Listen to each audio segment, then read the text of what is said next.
scientists have proof that there is life after death? Well, sort of.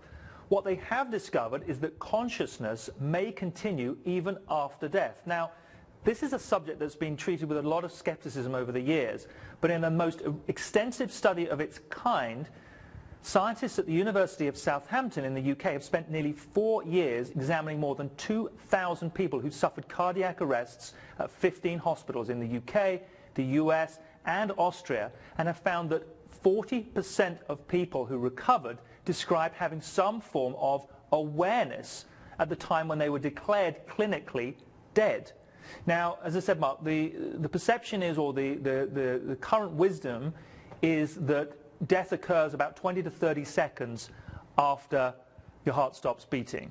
And the research indicates that it goes on for significantly longer than that. And this is what the sort of top line takeaway from the report is. Quotes, "The evidence thus far suggests that in the first few minutes after death, consciousness is not annihilated. Whether it fades away afterwards, we do not know. But right after death, consciousness is not lost."